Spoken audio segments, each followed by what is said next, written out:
First of all, I'd say you can't be an investor without understanding and having a macroeconomic outlook and a microeconomic outlook. Well, I'm not a trader, and so my short time horizon is 4 years. During 5 years, I'll take that kind of risk, and my normal time horizon is a decade for a forecast, and the ideal time horizon is forever. It's property. Do I want to own Manhattan? Do I want to own London? Do I want to own gold, or do I want to own Bitcoin for the next 30 years? Right. Having said all that. Right? The way Bitcoin trades oftentimes is it trades like with the derivative, the acceleration or the jerk or something of the money supply. So the fast money traders control it in the near term, and they will tend to kind of do the opposite of the long term, which I find interesting. When the Fed said there was no inflation, right? People come on television and say there's no inflation, maybe you don't need Bitcoin because Bitcoin's an inflation hedge. And then the fast money trades against it for a bit. Mm-hmm. And then another week or 2 weeks go by. And then once you get outside the fast money, the momentum, the more fundamental players come in and they start buying it up, and it accelerates. And I think when the Fed says, well, I guess there is inflation, we've got big inflation, but we recognize it's a problem. The fast money says, oh, well, they recognize it's a problem, so it trades against Bitcoin.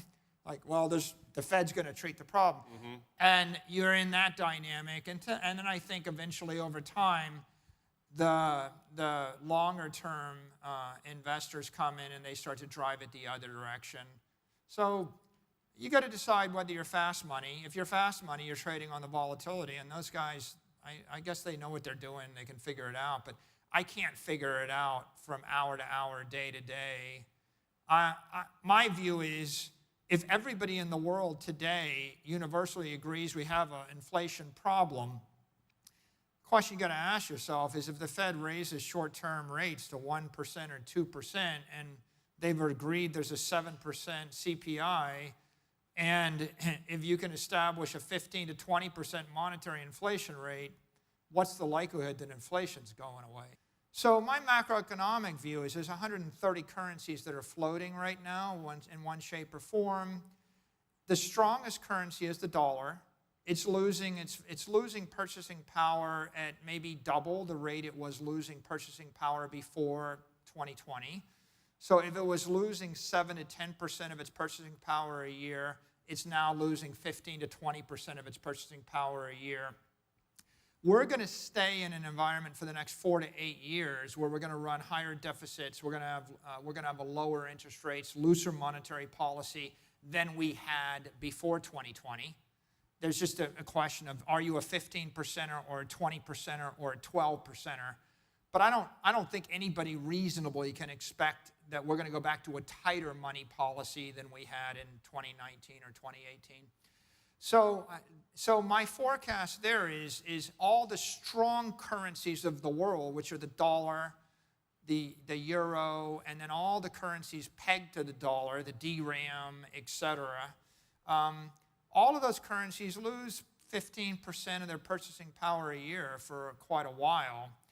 The second-tier currencies are losing double that. They're losing 30% of their purchasing power a year, and they're just weakening against the dollar, and you can see it.